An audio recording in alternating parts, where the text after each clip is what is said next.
dewiku Narayanu Adiyatyu Astia Kastit Om Siwa Tuam Dewa Ya suara Param suara Warahma Wisnu Asya Rudrasya Warusah Paryaki Ratita Om Papakaram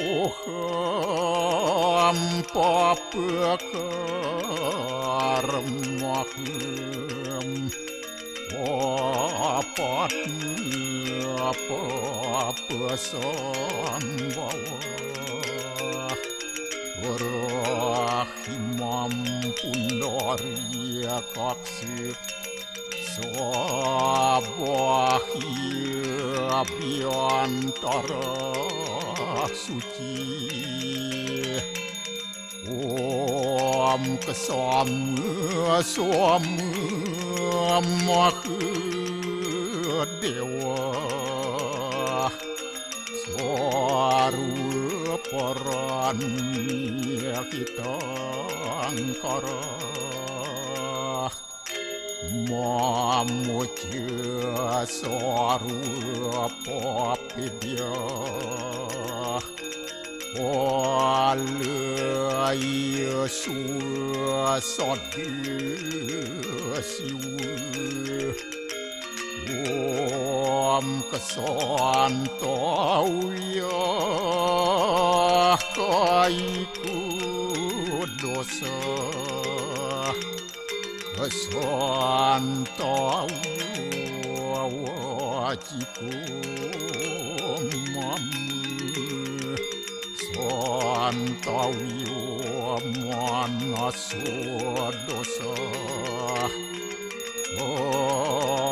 Permadat kesamam Om Santi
Om Swastiastu. Pemirsa Bali TV seputar Bali kembali hadir dengan menyajikan sejumlah informasi di antaranya. Polemik transmigrasi warga Bali, Gubernur kembalikan pada pilihan masyarakat.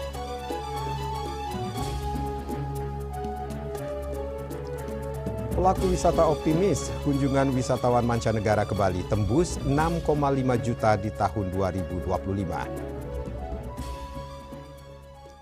Jangan lewatkan juga informasi menarik lainnya yang sudah disiapkan tim redaksi kami. Bersama saya, Madis Kedenkarang, inilah Seputar Bali selengkapnya.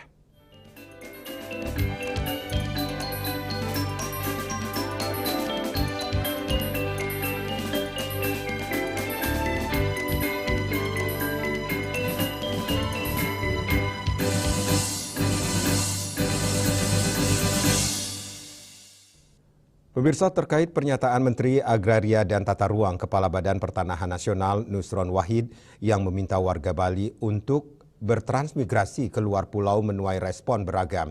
Gubernur Bali Wayan Koster mempersilakan warga Bali yang berminat bertransmigrasi terutama untuk bekerja di sektor pertanian. Namun ia menegaskan bahwa keputusan tersebut sepenuhnya menjadi pilihan masyarakat.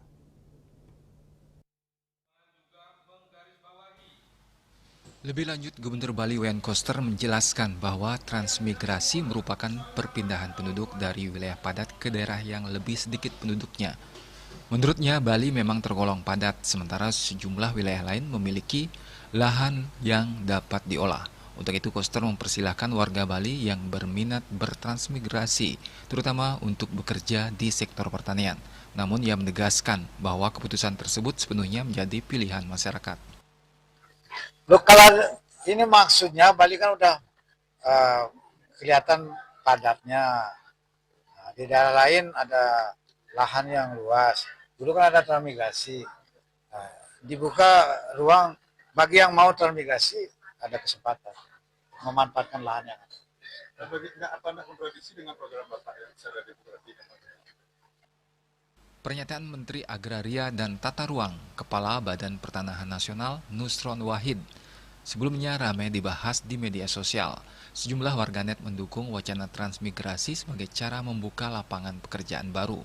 Namun tidak sedikit pula yang menolak karena dinilai berpotensi mengurangi tenaga kerja lokal dan berdampak pada kehidupan masyarakat Bali.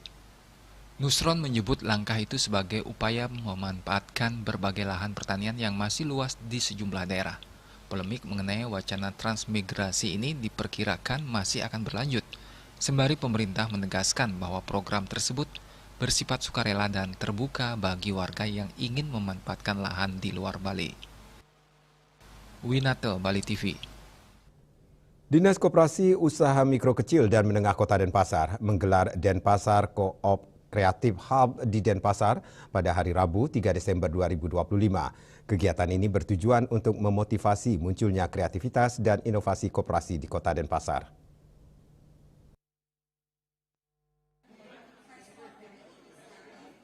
Denpasar Co-op Creative Hub dihadiri oleh ratusan pengurus atau pengawas koperasi sekota Denpasar, menghadirkan narasumber dari Konsorsium Inovasi Koperasi Indonesia.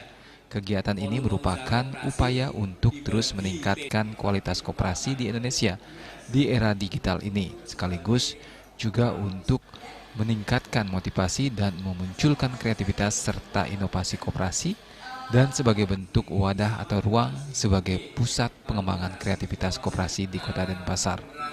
Narasumber dari Konsorsium Inovasi Koperasi Indonesia, Firdaus Putra, mengatakan, di era digital ini koperasi terus didorong untuk melakukan transformasi agar sejalan dengan tuntutan zaman. Creative Hub sangat bermanfaat bagi koperasi dalam rangka pembinaan berbasis ekosistem, di mana dalam Creative Hub akan ada berbagai pihak yang bisa saling berkolaborasi dalam ruang Creative Hub, seperti dari unsur pengurus koperasi, usaha mikro, akademisi, pemerintah, dan lainnya. Melalui Creative Hub ini diharapkan akan mendekatkan koperasi dengan generasi muda dengan gaya hidup kekinian. Urgensinya adalah dia urgent dalam konteks memungkinkan untuk koperasi-koperasi terhubung dengan gaya hidup yang lebih kekinian ataupun cara mengada yang lebih baru. Kenapa? Karena banyak generasi-generasi muda tadi yang boleh jadi belum terlalu welcome ataupun belum terlalu paham soal koperasi.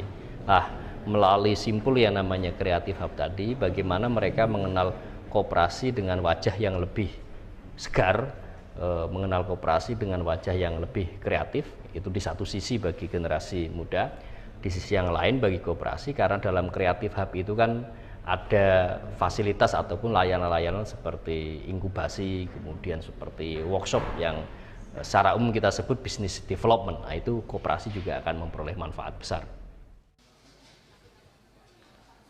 Dalam ruang Creative Hub nantinya akan ada berbagai layanan yang bisa dimanfaatkan berbagai pihak untuk mengembangkan diri. Melalui Creative Hub ini nantinya Diharapkan terjalin kolaborasi dan memunculkan ide, gagasan, dan inovasi dalam mengembangkan koperasi maupun UMKM dalam suasana ruangan yang santai, tenang, dan nyaman untuk berinteraksi dan berkolaborasi. Riase, Bali TV. Pelaku wisata optimis kunjungan wisatawan mancanegara ke Bali tembus 6,5 juta di tahun 2025. Kami segera kembali dengan laporannya.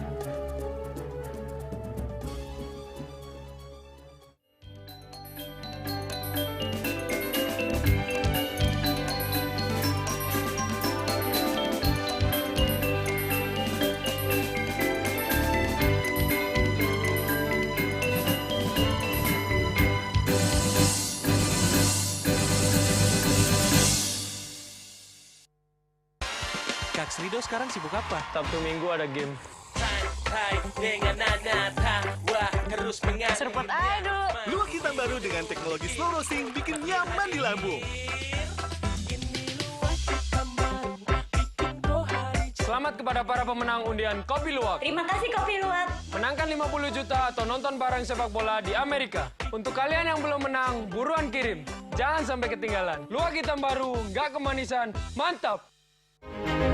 Cat Color dengan daya sebar yang luas, cepat kering, dilengkapi 39 pilihan warna. Kualitas dijamin terbaik. Cat Color harga ekonomis.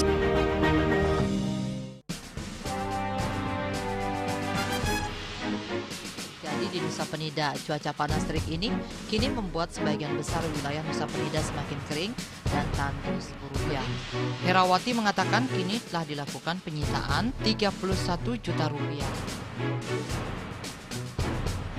Tindak pidana yang telah memiliki kekuatan hukum Dan 5 butir ekstasi berat bersih 1,70 gram. Saat diperiksa, tersangka lalu mengaku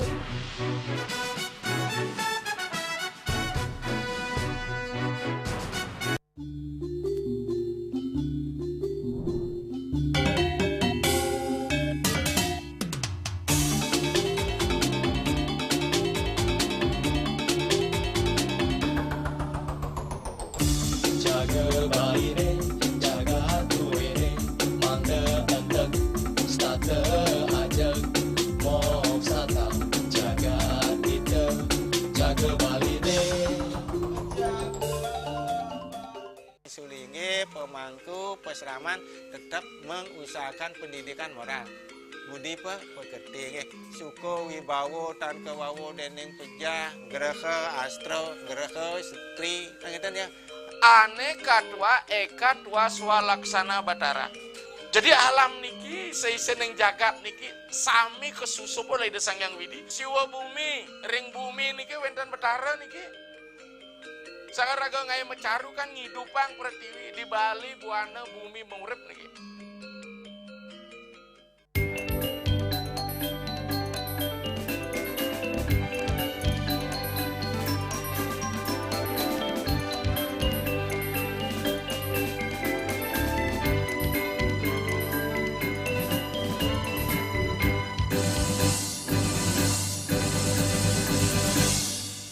Pemirsa, para pelaku wisata optimis tahun 2025 ini target kunjungan wisatawan internasional yang datang ke Bali mencapai 6,5 juta dan domestik ditargetkan 1,5 juta kunjungan.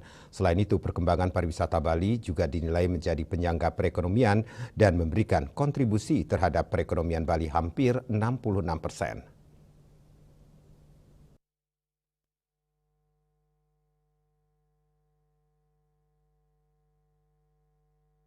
Hal tersebut ditegaskan Wakil Ketua PHRI Bali, I Gusti Ngurah Rai Suryawijaya.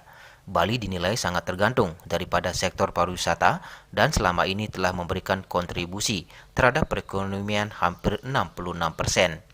Selain itu, di tahun 2025 ini, pihaknya juga optimis target kunjungan wisatawan mancanegara yang datang ke Bali akan tembus 6,5 juta. Bahkan angka tersebut diprediksi akan melebihi target hampir 7 juta kunjungan di tahun 2025 ini. Sementara untuk target 1,5 juta turis domestik juga diprediksi akan tercapai di tahun ini. Meski demikian, Ketua PHRI Badung ini juga tidak memungkiri banyak pekerjaan rumah yang harus diselesaikan ke depan, seperti masalah kemacetan, overtourism, kebersihan dan lingkungan, serta keamanan yang menjadi tanggung jawab bersama, termasuk juga infrastruktur.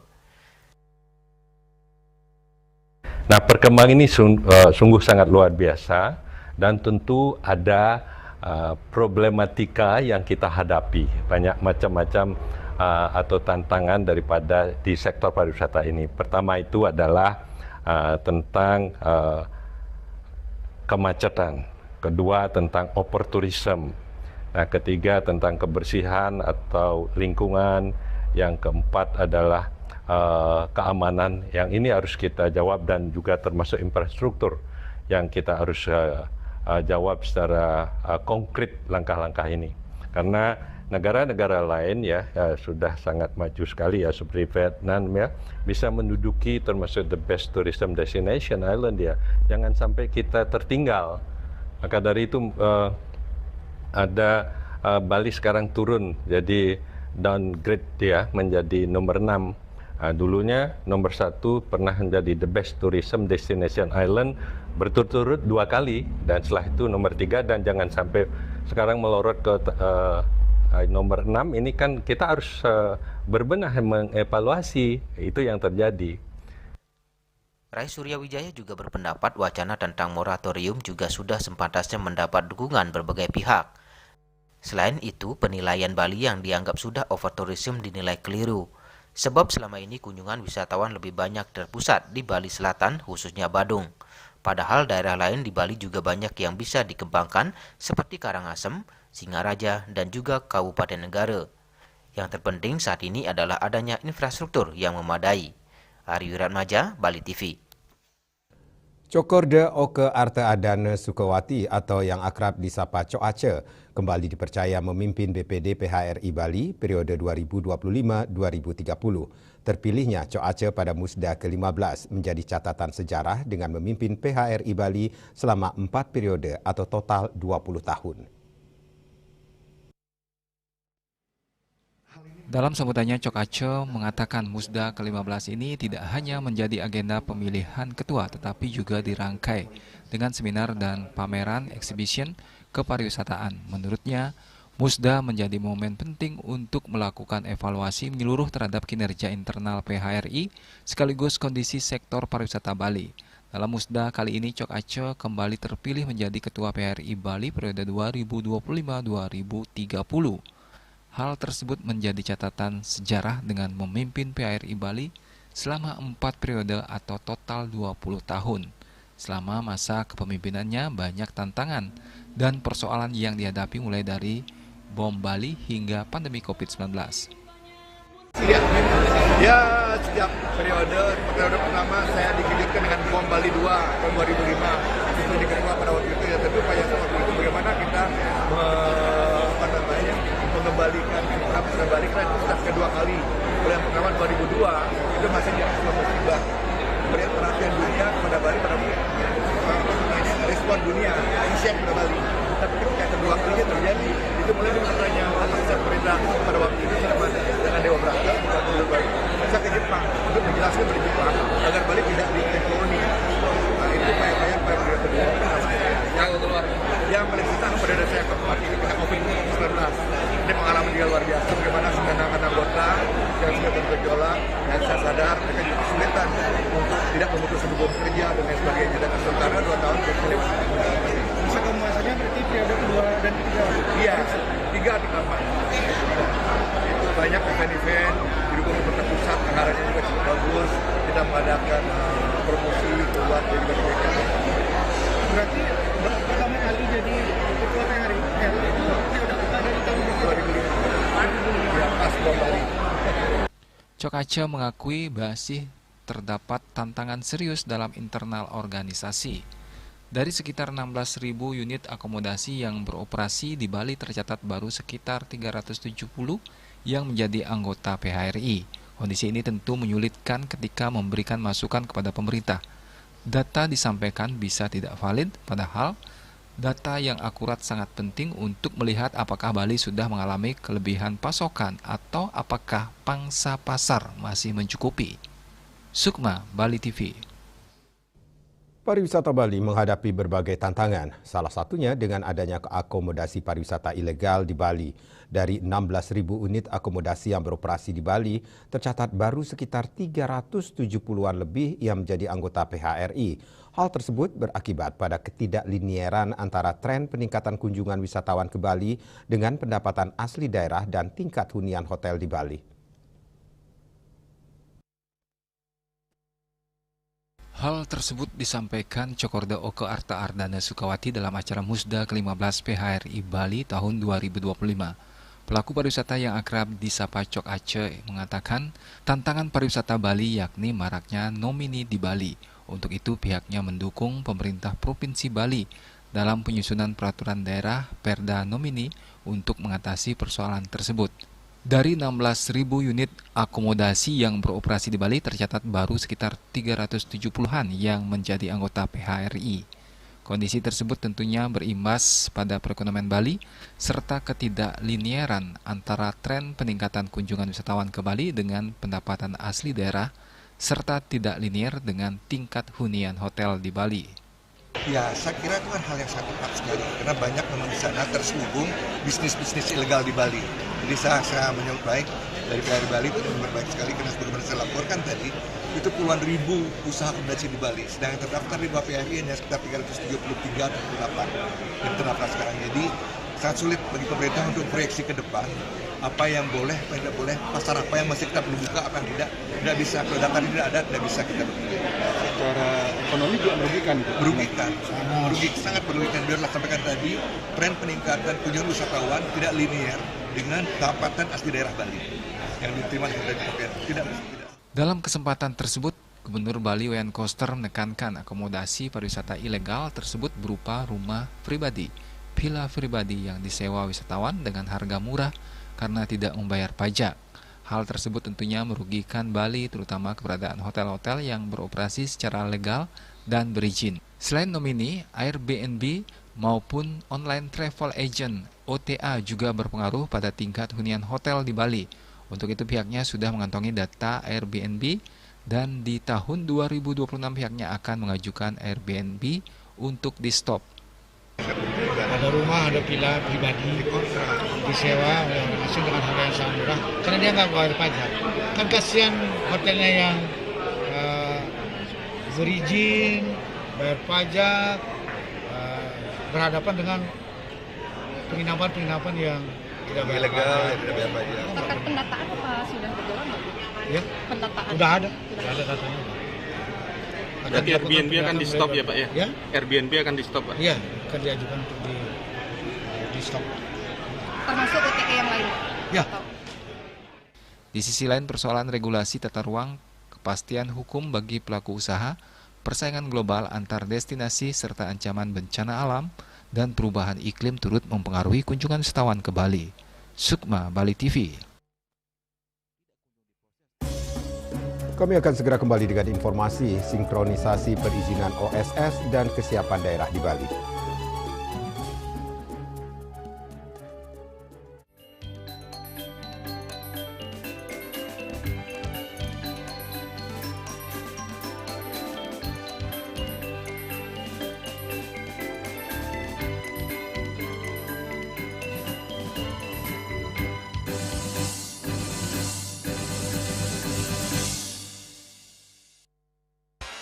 Kak Srido sekarang sibuk apa? Sabtu Minggu ada game.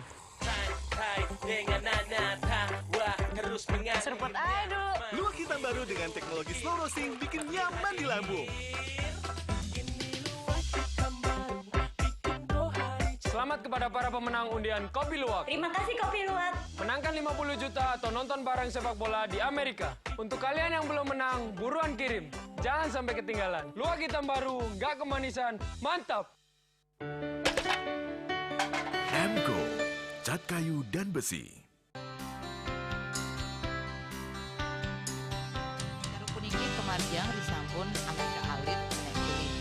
Mentatang tangan kebos, mepandes utawi mesangi, mesin tramel, antar ketua Banjar Jakarta Selatan hari di Jakarta Selatan para pinangita, liwat tokoh-tokoh umat ini. Emansipasi lokasi mewah penyarengan kerama istri saha anggen TPS Cangin Purikau wenten taler 6 TPS sanik kaayahin oleh kerama istri inggian weng TPS 6.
Pemirsa, kebijakan percepatan perizinan melalui sistem online single submission atau OSS kembali mendapat sorotan dari akademisi dan pakar tata ruang Profesor Rumawan Salain.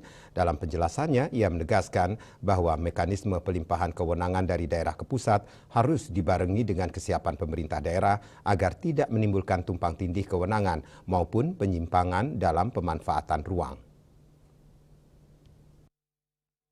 Profesor Rumawan menjelaskan bahwa sesuai ketentuan, proses perizinan dapat diajukan di 3 level, kabupaten kota, provinsi, dan pemerintah pusat. Namun jika dalam waktu 1 minggu, perizinan yang diajukan investor tidak kunjung diproses oleh pemerintah daerah, maka pusat berhak menerbitkan perizinannya. Artinya pemerintah daerah harus siap, cepat, dan tanggap. Jangan sampai melewati batas waktu 1 minggu, jika lewat, proses akan diambil alih pusat. Ini yang sering menimbulkan masalah. Ia menyoroti beberapa kasus di lapangan, di mana dokumen penting seperti UKL, UPL, belum selesai tetapi proses pembangunan sudah berjalan. Kondisi ini menunjukkan tidak adanya sinkronisasi antara regulasi OSS dengan kenyataan yang terjadi di lapangan. Banyak proyek di Bali yang terkait pemanfaatan tata ruang, bahkan didahului oleh keluarnya perizinan dari OSS. Padahal setelah itu, investor masih wajib melengkapi dokumen seperti PBG, persetujuan bangunan gedung, untuk bangunan baru atau SLF, sertifikat layak fungsi, jika ada perubahan fungsi bangunan, misalnya dari restoran menjadi villa. Belum keluar izin PBG atau SLF, tetapi konstruksi sudah dimulai. Ini menunjukkan perlunya tinjauan ulang terhadap alur perizinan. Baik dari sisi waktu maupun urutan proses mana yang harus diselesaikan terlebih dahulu. Sehingga intinya adalah pertama adalah percepatan untuk proses perizinan. Nah, yang kedua yang perlu harus menjadi perhatian, ada akurasinya tadi antara tata ruang dan tata bangunannya ini yang menjadi sering saling mendahului begitu. Belum selesai, misalkan seperti tadi saya katakan ada UPL UKL belum selesai, fatwa tata ruang belum final, tetapi karena daerah mungkin belum cukup waktunya sudah keluar dari pusat. Dan ketika di pusat, tidak ada sepertinya juga pembagian tugas siapa yang mengawasi. Ini kan problem. Misalkan apakah orang Jakarta akan datang ke daerah mengawasinya, ini salah. Nah, sedangkan kalau di daerah mengawasi bukan saya yang memberikan izin, kan artinya boleh lempar persoalan kepada yang lain karena dia merasa ini bukan tanggung jawab saya, bukan my responsible. This project ini adalah memang yang silahkan yang menangani. Kedepan Profesor Rumawan menilai perlu adanya forum duduk bersama antara pemerintah daerah, pusat, akademisi, dan pemangku kepentingan lainnya untuk memberikan masukan perencanaan, advice planning di tingkat daerah. Menurutnya tidak semua proses bisa diukur hanya dengan target penyelesaian 1 minggu terutama ketika terjadi silang informasi dan verifikasi yang memerlukan waktu. Jika persoalannya terletak pada kualitas dan kuantitas SDM, ia menilai hal itu harus segera diperbaiki. Tujuannya sebenarnya baik, hanya saja pelimpahan kewenangannya belum pas sehingga diperlukan koordinasi yang lebih solid antara berbagai pihak. Ia juga menyoroti kekhawatiran bahwa proses OSS yang berjalan belakangan ini menimbulkan kesan bahwa pembangunan di Bali sepenuhnya digerakkan oleh Jakarta. Jangan sampai terkesan bahwa Bali ini dibangun oleh Jakarta. Padahal Bali punya karakteristik lokal dan aturan khusus yang tidak semuanya dipahami di tingkat pusat. Profesor Rumawan menegaskan, Bali memiliki banyak aspek unik terkait tata ruang seperti bisame, aturan sepadan pantai, sepadan sungai, danau, serta nilai-nilai adat yang bersifat non-fisik. Jika semua perizinan itu keluar melalui OSS pusat tanpa mempertimbangkan kekhasan Bali, maka dikhawatirkan akan terjadi keputusan yang tidak selaras dengan norma dan regulasi lokal. Inilah yang perlu dievaluasi bersama ke depan. Bali memiliki kekhususan yang harus diberi ruang lebih besar kepada pemerintah daerah untuk mengatur. Ini menegaskan pentingnya sinkronisasi, perizinan antara daerah dan pusat, serta perlunya penguatan kapasitas daerah dalam menjaga tata ruang Bali agar tetap sesuai karakter dan nilai-nilai lokal. Hendra, Bali TV. Pada tahun 2025, pertumbuhan ekonomi Bali tetap kuat, berada di titik atas yakni 5,0 hingga 5,8%. Jelang tahun 2026, pertumbuhan ekonomi Bali diprediksi tetap tumbuh dan akan terus meningkat pada rentang 5,4 hingga 6,2% dan tahun 2027 5,6 hingga 6,4%. Kinerja tinggi tersebut selain didukung pariwisata, juga didukung oleh sektor unggulan lain yang menjadi new hero ekonomi Bali, yaitu sektor pertanian, ekonomi kreatif, dan investasi. Hal tersebut disampaikan Kepala Perwakilan Bank Indonesia Provinsi Bali, Erwin Suryadimaja, dalam acara pertemuan tahunan Bank Indonesia PTBI Bali 2025. Erwin mengatakan perekonomian yang kuat juga didukung oleh inflasi yang terkendali dalam sasaran 2,5 plus minus 1% pada 2025. Capaian tersebut didorong oleh sinergi pengendalian inflasi yang semakin solid dan efektif. Sejalan dengan hal tersebut, intermediasi di Bali juga tetap kuat serta didukung oleh akselerasi transformasi ekonomi digital di Bali. Di tengah capaian perekonomian yang kuat di 2025, masih terdapat 3 tantangan utama perekonomian Bali, yaitu bagaimana mengakselerasi terwujudnya pariwisata berkualitas, peningkatan sektor unggulan di luar pariwisata yang semakin besar, dan bagaimana mewujudkan pertumbuhan yang semakin sustainable melalui keuangan inklusif dan digitalisasi. Untuk mencapai arah perekonomian 2026 yang selaras dengan transformasi ekonomi Kerti Bali, ada 5 strategi utama yang dapat diterapkan, diantaranya memperkuat sektor unggulan di luar sektor pariwisata sebagai new source of economy Bali, mengakselerasi terwujudnya pariwisata yang berkualitas, mengendalikan inflasi dan menjaga daya beli masyarakat, meningkatkan akses pembiayaan yang lebih inklusif, serta memperluas dan mengakselerasi digitalisasi sistem pembayaran. Menatap tahun 2026 di tengah kondisi global dan domestik, serta potensi dan tantangan ke depan, prospek tahun 2026 ini tetap akan tumbuh dan berdaya tahan. Kami memperkirakan ekonomi Bali pada tahun 2026 sampai dengan 2027 mampu tumbuh lebih tinggi di atas nasional. Fokus perhatian kita tentu perlu terus memberi perhatian lebih untuk meningkatkan potensi sektor pertanian, kinerja pariwisata, investasi yang mampu tumbuh solid, serta daya beli masyarakat yang terus terjaga. Sementara itu inflasi kami perkirakan tetap terjaga dalam sasaran, dan perakhiran tersebut tentunya perlu didukung dengan kecukupan pemasukan likuiditas, pangan, serta eratnya sinergi di dalam pengendalian inflasi daerah, serta upaya kita bersama untuk menjaga pengendalian harga seperti program SPHP dan juga pemantauan harga pangan secara intensif. Dalam upaya mewujudkan pertumbuhan dan menjaga daya tahan ekonomi Bali, diperlukan sinergi dan kolaborasi yang solid antar seluruh pemangku kepentingan. Sinergi mendorong perekonomian Bali diperlukan untuk memastikan bahwa pertumbuhan ekonomi Bali tidak hanya tinggi, namun memiliki imbas kepada masyarakat. Sukma, Bali TV. Polres Gianyar bongkar jaringan pencurian internasional di Ubud. Kami segera kembali dengan informasinya.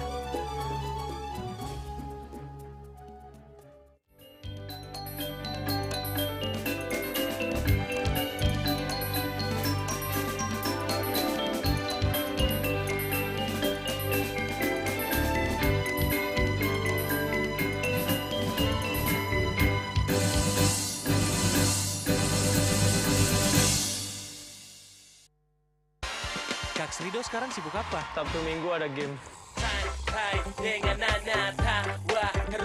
Serpet aja dulu. Luak hitam baru dengan teknologi slow roasting bikin nyaman di lambung.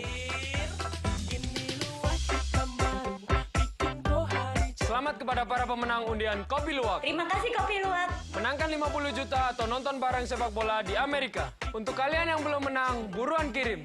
Jangan sampai ketinggalan. Luwak hitam baru, nggak kemanisan, mantap.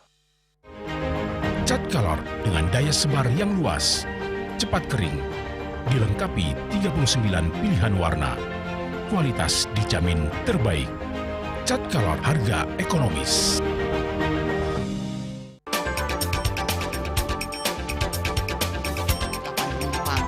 Pihak bandara telah melayani sebanyak 192.284 penumpang baik domestik maupun internasional. Operator mengatakan dari kunjungan wisatawan mencapai 3.000 pengunjung per hari tersebut. Ini mengacu pada perdagangan harga gabah yang juga semakin mahal saat ini. Kondisi itu pun membuatnya tidak maksimal memenuhi permintaan pasokan beras berkelangka dengan dan loyalitas anggota Linmas. Hadir dalam kegiatan pelatihan dan pembekalan tersebut,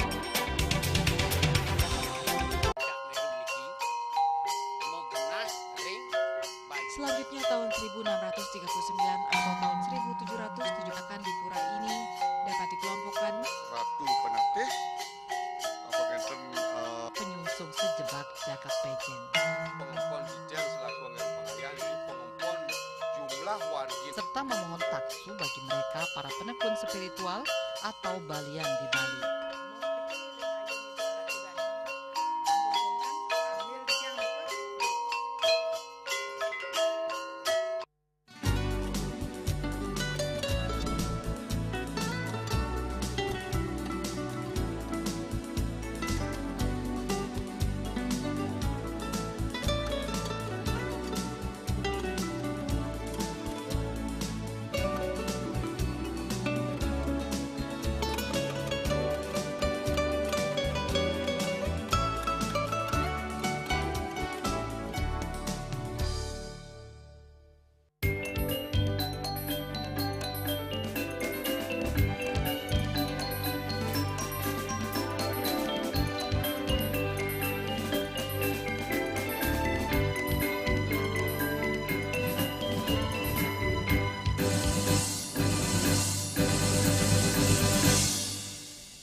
Pemirsa, Polres Gianyar mengungkap kasus pencurian dengan jaringan internasional yang dilakukan oleh pelaku warga negara asing di kawasan Ubud Gianyar. Para korban seluruhnya merupakan WNA asal Korea dan Cina. Salah satunya adalah suami dari artis Korea Jeon Hye Bin yang kehilangan dompet berisi kartu keuangan saat berwisata di kawasan Ubud.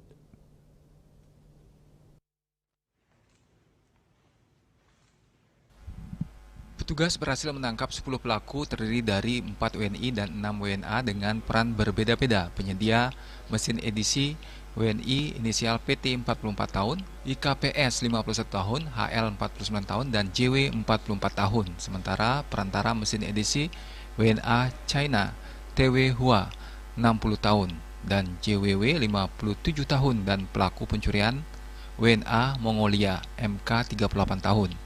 SA 35 tahun, SD 35 tahun, serta GZ 32 tahun. Kapolres Gianyar AKBP Chandra Kusuma mengatakan, kasus ini merupakan pengungkapan tindak pidana pencurian dengan modus copet yang dikendalikan melalui jaringan internasional, melibatkan pelaku WNI dan WNA.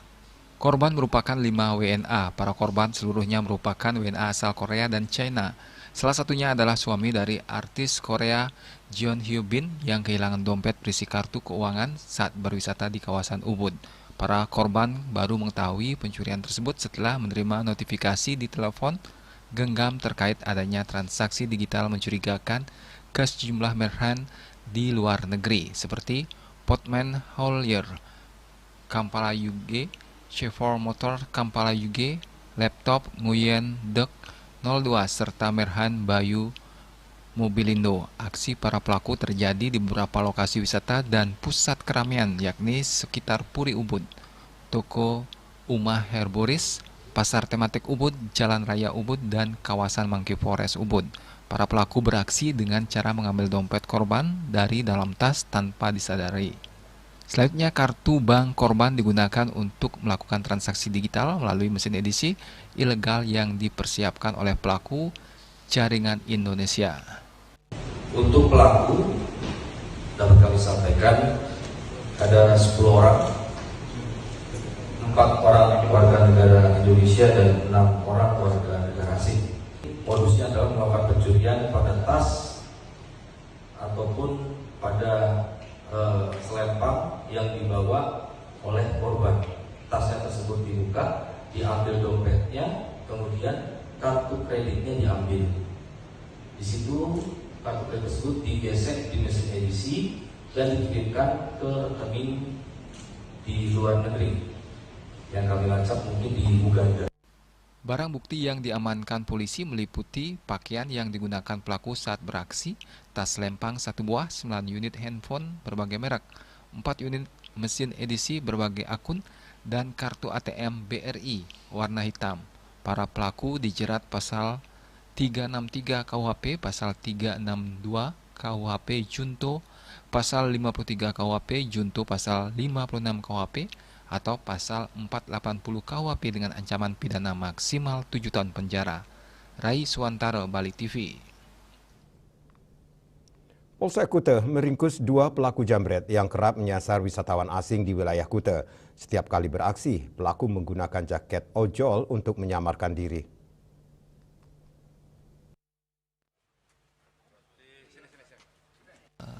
Kedua pelaku jambret masing-masing DUS 43 tahun dan AL 44 tahun. Mereka merupakan pelaku pencurian terhadap wisatawan asing Damian Troy Roy yang kehilangan dompet beserta uang sekitar 20 juta rupiah di depan minimarket di Jalan Benesari Kuta pada awal Oktober lalu. Kapolsek Kuta Kompol Agus Riwayanto di Putra menjelaskan, pelaku beraksi menggunakan jaket ojol dan menyasar wisatawan asing. Biasanya mereka beraksi saat situasi ramai di kawasan Legian Kuta pada malam hari. Sasaran mereka adalah wisatawan asing yang lengah usai menikmati hiburan malam. Melakukan operasi ya penindakan terhadap ojek-ojek yang liar. Jadi dia ini melakukan pencopetan yang dimana korbannya adalah merupakan seorang wisatawan asing asal dari New Zealand. Sejumlah barang bukti termasuk jaket ojol yang digunakan pelaku saat beraksi disita polisi. Tersangka masih menjalani pemeriksaan mendalam dan akan dijerat pasal 363 KUHP tentang pencurian dengan ancaman pidana hingga 7 tahun penjara. Rai Suwantara, Bali TV. Pemirsa jangan beranjak dulu, kami segera kembali dengan laporan 2 pengedar narkoba ditangkap.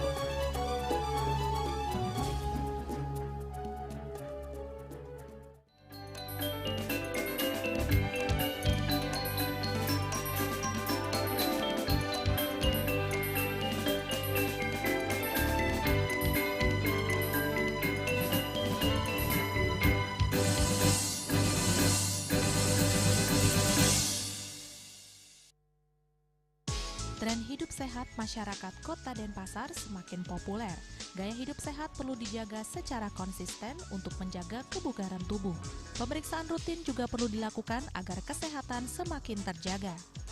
Sekarang, masyarakat bisa melakukan cek kesehatan gratis. Ini merupakan kado ulang tahun dari pemerintah untuk membantu masyarakat hidup lebih sehat. Cek kesehatan gratis meliputi berbagai pemeriksaan dasar dan lanjutan yang bertujuan untuk mendeteksi dini berbagai penyakit dan masalah kesehatan. Masyarakat bisa mengecek kesehatan mereka mulai dari kelompok bayi hingga lanjut usia di puskesmas terdekat. Program ini akan dilaksanakan berdasarkan siklus hidup masyarakat dengan fokus utama CKG ulang tahun, CKG anak sekolah, CKG khusus untuk ibu hamil dan balita. Jenis pemeriksaan dalam CKG sangat bervariasi, mulai dari screening kekurangan hormon, penyakit jantung bawaan, hingga pemeriksaan gizi, telinga, mata, dan tekanan darah. Untuk usia dewasa dan lansia, fokus pemeriksaan akan mencakup risiko stroke, jantung, kanker, serta kesehatan mental dan fisik. Untuk mendapatkan cek kesehatan gratis, kita bisa mendaftar lewat aplikasi Satu Sehat Mobile atau WA di 081110500567 atau bisa juga datang ke puskesmas terdekat. Masyarakat bisa melakukan pemeriksaan kesehatan mulai dari bayi hingga lansia di puskesmas terdekat. Ayo cek kesehatan secara rutin dan berkala, agar bisa segera mendapat penanganan bila ada gangguan kesehatan. Lakukan germas, lakukan aktivitas fisik, konsumsi gizi seimbang, cek kesehatan rutin, tidak merokok, tidak konsumsi alkohol, menjaga kebersihan, gunakan jamban sehat. Salam sehat.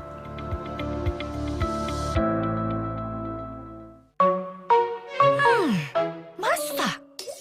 Jangan telan mentah-mentah, pikir lagi masak-masak. Amidis, satu-satunya air minum kemasan yang sudah dimasak 110 derajat.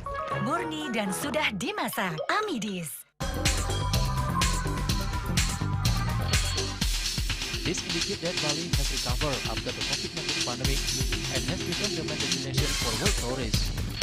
However, Balinese menu choices are also getting richer, such as samsam guling to kuah balung and lawar babi. Although many restaurants serve similar menus made from pork, Thai, they leave behind telltale characteristics of fragments of DNA circulating in the blood, called cell-free DNA.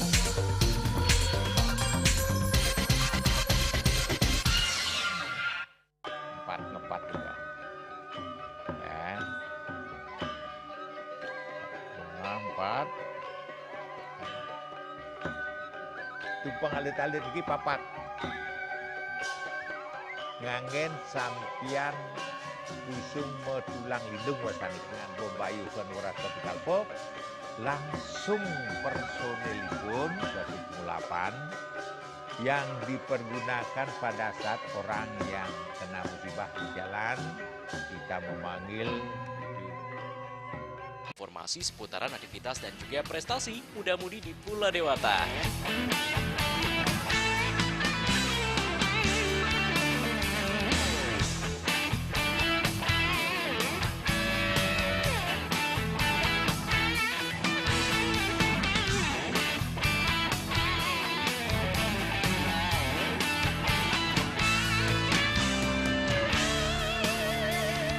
Terus kembangkan kreativitas, YWE, dan juga narkoba.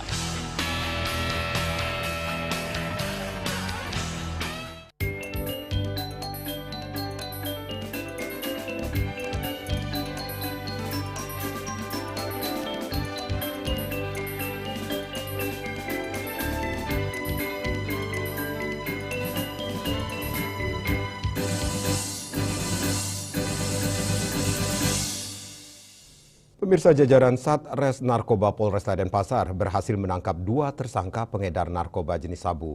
Para tersangka dalam satu jaringan ini mengedarkan sabu dengan menerima langsung pembelinya di rumah kos tersangka di kawasan Jalan Gunung Salak, Denpasar. 2 tersangka masing-masing Sudarmanto alias Dona 42 tahun dan Suwarno alias Bowo 32 tahun. Kedua ditangkap Satres Narkoba Polresta Denpasar setelah menerima informasi masyarakat terkait aktivitas jual beli narkoba di salah satu rumah kos di Jalan Gunung Salak, Denpasar. Setelah dilakukan penyelidikan, petugas akhirnya berhasil mengamankan tersangka Suwarno alias Bowo di salah satu rumah kos dan menemukan kunci kamar milik tersangka Sudarmanto alias Dona. Saat diinterogasi, Bowo mengakui mendapat perintah mengambil sabu di kamar tersangka Dona jika ada temannya datang membeli sabu. Sesuai pesan tersangka Dona, barang bukti paket sabu sudah disiapkan di lemari make up miliknya. Saat digeledah, petugas menemukan barang bukti berupa 9 paket klip berisi kristal bening yang diduga narkotika jenis sabu berat bersih 4,16 gram, 1 pecahan tablet warna orange yang diduga narkotika jenis ekstasi seberat 0,16 gram dan 1 buah bong, 1 buah amplop kertas berwarna putih, 1 buah kotak kamera berwarna hitam yang semuanya ditemukan di lemari make up serta 2 buah plastik klip kosong, 1 potongan pipet warna putih, dan 3 buah ponsel. Kasat Res Narkoba Polresta Denpasar Kompol M. Akbar Eka Putra Samosir jelaskan, tersangka Dona mengaku membeli narkotika jenis sabu seharga Rp5.500.000 per 5 gram kepada seseorang yang bernama Dewe dan dipecah menjadi paket kecil untuk dijual kembali serta dikonsumsi sendiri. Membeli paket sebesar 5 gram untuk sabu-sabu dan ekstasi, selanjutnya dipecah-pecah menjadi paket kecil, kemudian diedarkan di wilayah Denpasar dan sekitarnya. Para tersangka akan dijerat Undang-Undang RI Nomor 35 Tahun 2009 tentang peredaran gelap narkoba dengan ancaman pidana hingga 15 tahun penjara dan denda hingga 8 miliar rupiah. Rai Suwantara, Bali TV. 2 pelaku pencurian ditangkap unit Reskrim Polsek Mengui Badung. Modusnya, pelaku melihat korban kecelakaan lalu lintas, bukannya menolong, namun justru mengambil ponsel korban. 2 pelaku spesialis pencuri ponsel yakni MW 40 tahun dan AS 41 tahun ditangkap unit Reskrim Polsek Mengui Badung di sebuah proyek ruko di kawasan Sading. Namun setelah dilakukan pemeriksaan mendalam, kedua pelaku mengaku mencuri ponsel di lokasi berbeda. Namun yang menarik, ponsel yang dicuri adalah milik korban kecelakaan lalu lintas. Kanit Reskrim Polsek Mengui Ibtu Igede Adi Saputra dalam keterangannya menyebut keduanya memang kerap menyasar barang berharga milik para korban kecelakaan lalu lintas dengan memanfaatkan kondisi korban laka lantas yang belum sadar sepenuhnya. Yang kami tangkap ini adalah ketika di mana korban itu mengalami musibah kecelakaan, yang di mana di saat musibah kecelakaan itu korban sudah pasti ya membawa barang bawaan, sehingga panik dalam hal ini mengeluarkan HP. Ada salah satu pelaku yang mungkin dalam hal ini yang awalnya mau membantu namun muncul niat jahat. Jadi inilah modus-modus supaya bagi rekan-rekan atau keluarga mungkin disampaikan supaya tetap untuk berhati-hati dan tidak mudah percaya dengan orang yang dalam hal ini yang tidak mengetahui apa maksud dan tujuannya. Kini keduanya masih menjalani pemeriksaan mendalam unit Reskrim Polsek Mengui. Mereka akan dijerat dengan pasal 363 KUHP tentang tindak pidana pencurian dengan pemberatan. Dengan pidana penjara paling lama 7 tahun, 2 buah ponsel juga diamankan sebagai barang bukti. Rai Suwantara, Bali TV. Dalam 2 pekan terakhir, aksi pencurian marak terjadi di wilayah hukum Polsek Mengui Badung. Pencurian kendaraan bermotor cukup menonjol dengan kerugian mencapai puluhan juta rupiah. Jajaran unit Reskrim Polsek Mengui menindaklanjuti maraknya aksi pencurian di wilayah Mengui Badung. Oleh sejumlah pelaku pencurian berhasil ditangkap dalam 2 pekan terakhir. Dari sejumlah laporan masyarakat yang diterima Polsek Mengui, mereka adalah MPW 25 tahun, SBL 45 tahun, MW 40 tahun, AS 41 tahun, MNI 22 tahun, dan J 30 tahun. Sementara 1 tersangka IWPW harus menjalani penahanan di Polres Klungkung dalam kasus yang serupa. Wakapolres Badung Kompol Gede Suwarmawo mengatakan sejumlah pelaku melakukan aksi pencurian dengan mengambil barang berharga milik korbannya dengan mudah. Kerugian yang dialami mencapai puluhan juta rupiah dengan beragam barang bukti mulai dari telepon seluler hingga sepeda motor. TKP-nya di rumah kos di alamat di Banjar Babakan, Desa Gulingan, Kecamatan Mengui. Korbannya Bapak Putu Mardike, pelakunya IWPW inisialnya. Alamat dari Karangasem. Ini yang ditahan di Polres Klungkung. Mungkin ada perkara yang sama juga yang terlebih dahulu dilakukan oleh yang bersangkutan. Modus operandinya pelaku mengambil dan menuntun sepeda motor milik korban. Motifnya juga ekonomi. Kini para pelaku masih menjalani pemeriksaan mendalam unit Reskrim Polsek Mengui. Mereka akan dijerat pasal 363 dan 362 KUHP tentang pencurian dengan ancaman pidana hingga 7 tahun penjara. Rai Suwantara, Bali TV. Dan kini kami sampaikan informasi perakiran cuaca untuk kabupaten kota di Bali.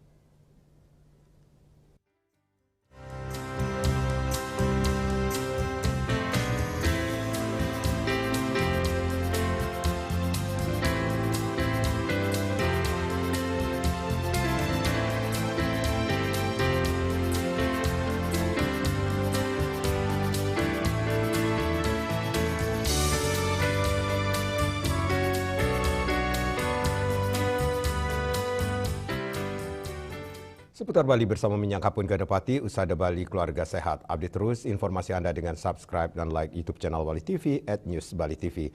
Mewakili redaksi yang bertugas, saya Madi Sukedan Karang pamit undur. Terima kasih atas perhatian Anda dan sampai jumpa. Om Santi Santi Santi Om.